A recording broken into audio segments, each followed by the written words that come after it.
दिमाग तेज करने का सबसे अच्छा तरीका है दूसरों को पैसे कमाते हुए देखना। ये है एक क्रिमिनल मास्टरमाइंड। सड़क किनारे से एक पीली जैकेट उठाई, ये 5 की है क्या, 3 की, नहीं बेचना तो मैं चला। फिर वो एयरपोर्ट के गेट पर आता है और एक लिमिटेड एडिशन कार देखता है। लो भाई काम मिल गया। वो भागकर आगे जाता है और बड़े प्यार से हेलो बोलता है। अमीर आदमी को लगता है कि वो पार्किंग वाला है, 200 की टिप देता है। गाड़ी का ध्यान रखना वरना तुम्हारी टांगे तोड़ दूंगा। इस तरह उसे एक महीने का VIP मजा मुफ्त में मिल गया। अगर वो इसे रेंट पर भी चलाता तो रोजाना 8-10 हजार तो कमा ही लेता। लेकिन दुनिया का ये टॉप क्रिमिनल मास्टरमाइंड एक बेवकूफी कर बैठता है। उसकी सजा खत्म होने में सिर्फ 3 महीने बचे थे, फिर भी उसने जेल से भागने का फैसला किया। भाग गए तो निकल लेते ना, लेकिन नहीं, उसे तो FBI का इंतजार करना था कि वो आए और उसे पकड़े। लेकिन पकड़े जाने से ठीक पहले उसने एजेंट के कंधे पर एक छोटा सा तार देखा और इसी तार की मदद से उसने FBI की एक बड़ी मुश्किल हल कर दी। सालों पुराना इंटरनेशनल बैंक चोरी का केस सुलझा दिया और अपनी जिंदगी भी बदल ली। हेलो दोस्तों, मैं हूं सैम। फैज की डिमांड पर आज मैं लाया हूं एक superhit American show white collar. इसका नाम है नील कैफरी। ये सैम की ही तरह एक बहुत ही चार्मिंग आर्ट चोर है। जेल से भागकर अपनी गर्लफ्रेंड से मिलने के लिए वो शीशे के सामने अपनी दाढ़ी सेट करता है, फिर टॉयलेट के पानी से मुंह धोता है और आखिर में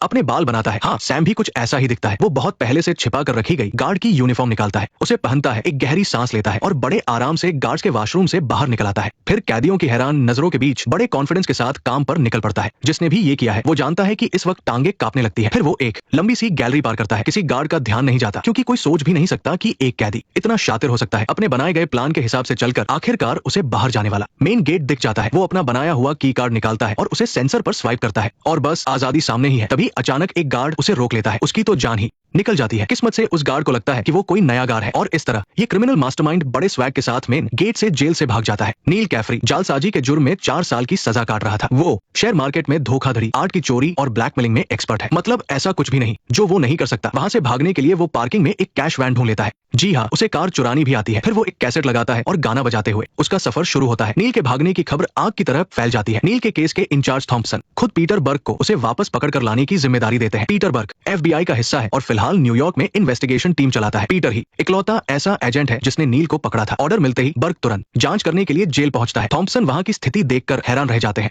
उन्हें पता चलता है कि नील गार्ड की यूनिफॉर्म पहनकर भागा है। तो अब सवाल ये उठता है कि वो यूनिफॉर्म आई कहां से। लगता है कि गार्ड की पत्नी भी उस पर फिदा हो गई थी। लेकिन एक और सवाल है, चलो यूनिफॉर्म तो मिल गई पर की कार्ड कैसे बना। जब बर्ग ने नील के सेल में एक टेप रिकॉर्डर देखा तो वो सब समझ गया। कमरे में कारों के बारे में एक किताब भी थी। लगता है कार चुराना उसने अभी सीखा था। अरे यहाँ रेजर क्यों है, कुछ गड़बड़ है। नील तो दाढ़ी रखता ही नहीं है। पुरानी CCTV फुटेज देखने पर पता चला कि नील दाढ़ी बढ़ा रहा था। वो बिना किसी वजह के ऐसा नहीं करेगा। जब फुटेज पीछे करके देखी गई तो पता चला कि इस दिन से नील ने अपनी दाढ़ी नहीं काटी थी और ये वही दिन था जब नील की गर्लफ्रेंड केट उससे मिलने आई थी। फुटेज में उन्होंने देखा कि नील बहुत इमोशन हो गया था। इससे पहले केट हर हफ्ते आती थी लेकिन इस दिन के बाद वो कभी नहीं आई। ऐसा लगता है कि नील के जेल से भागने का सीधा कनेक्शन उसकी गर्लफ्रेंड से है। बर्ग अपनी टीम के साथ तुरंत केट के घर पहुंचता है। वहां नील एक बोतल पकड़े हुए बहुत उदास खड़ा था। इस बात ने उसे और भी ज्यादा परेशान कर दिया था। ये प्यार भी क्या चीज है। नील जैसा मास्टरमाइंड भी इससे बच नहीं पाया। प्यार के लिए उसने हाई सिक्योरिटी जेल से भागने का रिस्क लिया और कई दिनों तक दाढ़ी बढ़ाई ताकि वो गार्ड्स को धोखा दे सके। साफ है कि इस बार उसकी गर्लफ्रेंड का जाना उसके लिए एक बड़ा झटका था। हालांकि वो कहीं नहीं भागा लेकिन नियम के मुताबिक नील की 4 साल की सजा फिर से शुरू होगी। वो पूरी तरह टूट चुका था और अपनी किस्मत को मानने के लिए तैयार था। लेकिन पीटर को 4 साल पुराने कपड़ों में देखकर नील खुशी से मुस्कुरा दिया। इस बूढ़े के पास सच में कोई और कपड़े नहीं है क्या। तभी नील ने उसके कंधे पर कुछ बारीक से तार देखे। असल में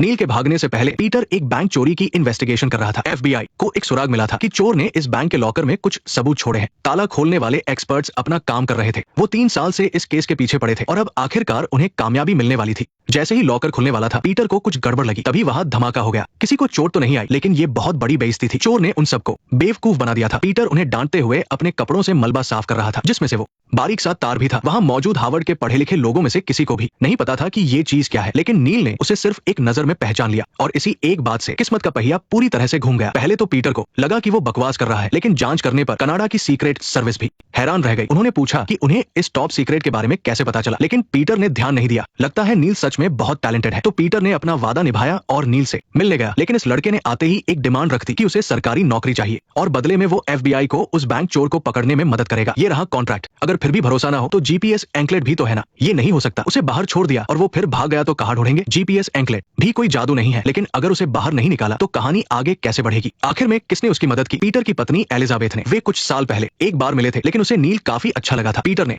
उसे नील की शर्त के बारे में बताया। अगर नील नहीं भागा तो वो बहुत काम आ सकता है लेकिन अगर वो भाग गया तो क्या होगा। एलिजाबेथ ने उसे सोचने पर मजबूर कर दिया। वो सिर्फ 3 महीने का इंतजार क्यों नहीं कर पाया। इतने तेज दिमाग वाले का FBI में ना होना सच में अफसोस की बात है। अगले दिन नील जेल से बाहर आ गया। उसके पैर में एक हाईटेक GPS एंकलेट था। अगर वो 2 मील के दायरे से बाहर गया इसमें अलार्म के साथ लोकेशन ट्रैकिंग फीचर है। डैर आखिरकार बर्ग की निगरानी में उसे आजादी मिल ही गई, लेकिन अभी ज्यादा खुश होने की जरूरत नहीं है, ये सिर्फ अस्थायी है। उस फाइनेंशियल चोर को पकड़ने के बाद ही उसे पूरी आजादी मिल पाएगी। सबसे पहले नील के रहने के लिए कोई जगह ढूंढनी होगी, लेकिन ये जगह तो बहुत ही खटारा है, बिल्कुल उसके मास्टर क्रिमिनल वाले रुतबे से मैच नहीं करती। बर्ग बेचारा सा मुंह बनाकर कहता है कि बजट कम है, इसी से काम चला लो, वैसे भी महीने के सिर्फ 70,000 ही मिलते हैं। अगर तुम्हें कोई बेहतर जगह मिल जाए तो मुझे कोई एतराज नहीं है। क्या मुझे 2 जोड़ी यूनिफॉर्म मिल सकती है? यूनिफॉर्म पक्की नौकरी लगने पर ही मिलेगी। पास ही एक सेकंड हैंड दुकान है जो काफी सस्ती है। ठीक है, फिर तो बर्ग ने उसे अपनी मर्जी चलाने की छूट दे दी। उसे विदा करने के बाद नील पास की सेकंड हैंड दुकान में आ गया, लेकिन यहाँ तो कोई भी ढंग के कपड़े नहीं है। तभी वहाँ एक बहुत ही सुंदर और अमीर औरत अपना सामान बेचने आती है। अरे, इसके हाथ में जो कपड़े हैं वो तो काफी बढ़िया लग रहे हैं, इसलिए वो अपना चार्मिंग सा चेहरा लेकर उससे बात करने पहुंच जाता है। पता चलता है कि ये उसके गुजर चुके पति के कपड़े हैं। अमीर भी है और विधवा भी, बिल्कुल उसकी पसंद जैसी। उसने यूं ही एक कपड़ा उठाया और वो डिजाइनर पीस निकला। वो कहावत कैसे है, सुंदर चेहरे तो हर जगह मिल जाते हैं, लेकिन दिलचस्प इंसान लाखों में एक होता है। और नील की तो उससे अच्छी खासी बातचीत शुरू हो गई। बातों ही बातों में जे ने उसे इशारा दिया कि उसके घर में एक गेस्ट रूम है जहाँ सालों से कोई नहीं रहा, और उसके घर पर ऐसे डिजाइनर कपड़ों की पूरी अलमारी भरी है। अब जब बात यहाँ तक पहुंच ही गई है तो मना करने का तो सवाल ही नहीं उठता। अगले दिन बर्ग उस खटारा से छोटे होटल वापस आता है जहाँ रिसेप्शन वाले अंकल ने उसे बताया, तुम सही वक्त पर आए हो, कल उस हैंडसम लड़के ने तुम्हारे लिए एक चिट्ठी छोड़ी है। खोलकर देखा तो उसमें नील के नए घर का पता था। जब बर्ग उस पते पर पहुंचा तो उसकी आंखें फटी की फटी रह गई। शहर के बीचों बीच एक आलीशान विला, क्या कोई मामूली सैलरी वाला इंसान यहाँ रह सकता है? उसने हिचकिचाते हुए दरवाजा खटखटाया। दरवाजा एक बटलर ने खोला। उसे लगा कि शायद वो गलत पते पर आ गया है, लेकिन तभी नील को देखकर वो हैरान रह गया। एक ही रात में इसकी तो किस्मत ही बदल गई। छत पर बढ़िया धूप खिली थी और इस आलीशान जगह पर नील ऐसे बैठा था जैसे वही इस घर का मालिक हो। बर्ग के चेहरे पर ढेरों सवाल थे। यहाँ रहने के लिए मुझे किराया तो नहीं देना पड़ता, बस घर के कुछ छोटे मोटे काम करने पड़ते हैं, जैसे कुत्ते को खाना खिलाना या फिर मकान मालकिन की छोटी पोती का ख्याल रखना।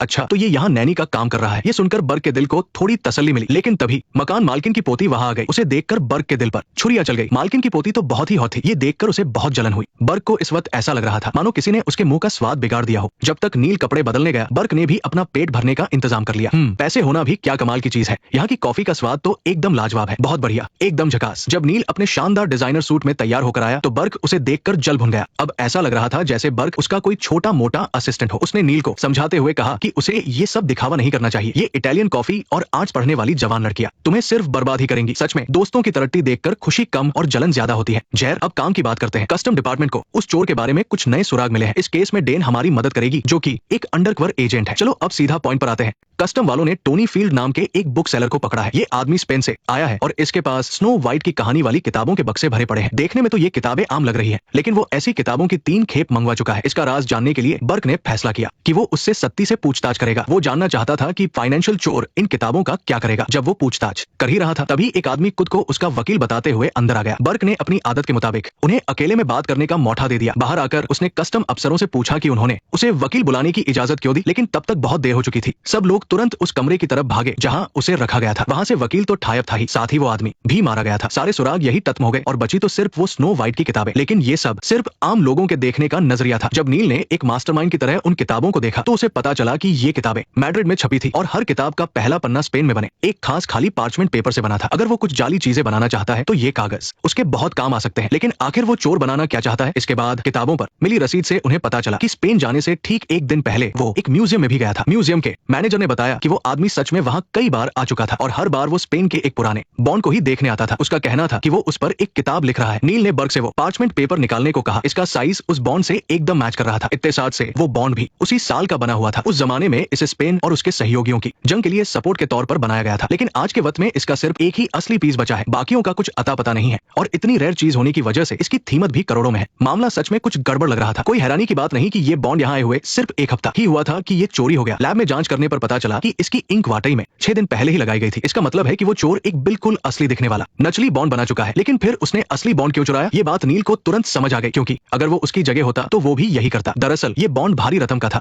और इतने सालों का ब्याज जोड़कर इसकी कुल कीमत करोड़ों डॉलर में पहुंच जाती है। उस चोर के पास ऐसे कई पार्चमेंट पेपर हैं। अगर उसने सच में उन सब पर नकली बॉन्ड छाप दिए तो वो अरबों का मालिक बन जाएगा। लेकिन उसने असली बॉन्ड चुराकर खुद को नतरे में क्यों डाला? आखिर क्यों? केस में थोड़ी तरक्की हुई थी तो सबने आज के लिए काम खत्म कर दिया। लेकिन जब नील वापस अपने आलीशान विला में लौटा और सोने जाने ही वाला था कि तभी उसे डाइनिंग रूम में कोई परछाई दिखी। इस घर का अकेला आदमी होने के नाते उसने एक लोहे का रॉड उठाया और दबे पाव आगे बढ़ा। जैसे ही उसने लाइट जलाई तो देखा कि वो उसका प्यारा दोस्त मोजी था। मोजी को हर मर्ज की दवा कहा जाता था। उसे दुनिया भर की जबर रहती थी। नील के जेल जाने से पहले वो दोनों बेस्ट पार्टनर्स थे। अब जब वो आ ही गया था तो नील ने उसे 3 काम सौंपे। पहला, क्या वो इस इलेक्ट्रॉनिक एंकलेट को हैक कर सकता है। दूसरा, उसे अपनी गर्लफ्रेंड केट का पता लगाना था कि वो कहाँ है। और आखिरी काम था उस नकली बॉन्ड बनाने वाले मास्टरमाइंड का पता लगाना। अगली सुबह होते ही बर्ग को उसके एक जूनियर का कॉल आया। उसने बताया कि नील अपनी तय की गई लोकेशन से बाहर चला गया है। बर्ग को जिस बात का डर था वही हुआ, ये लड़का आखिरकार भाग ही गया। लेकिन ये नजारा इतना रोमांटिक क्यों लग रहा है? ऐसा लग रहा है मानो रंगे हाथों कोई पकड़ा गया हो। सोन रखने के बाद बर्ग तो जलन के मारे लाल पीला हो रहा था। उसके खुद के इलाके में नील ने कब्जा कर लिया था। वो दोनों सोफे पर एकदम चिपक कर बैठे थे। अगर वो घर पर ना होता तो पता नहीं क्या ही। गुल खिलते बर्ग का उतरा हुआ चेहरा देखकर नील तुरंत काम की बात पर आ गया। उसने कहा कि उस चोर का नाम कर्टिस हैगन है, जो दुनिया का सबसे मशहूर आर्टवर्क रिस्टोरर है। उसे खासतौर पर पुराने बॉन्ड्स को रिस्टोर करने में महारत हासिल है। अभी वो और ये मैडम इतने करीब बैठकर बॉन्ड पर हैगन का सिग्नेचर ही देख रहे थे। बर्ग को यकीन नहीं हुआ तो नील ने बताया कि जब्त किए गए सारे नकली सामानों पर भी उसका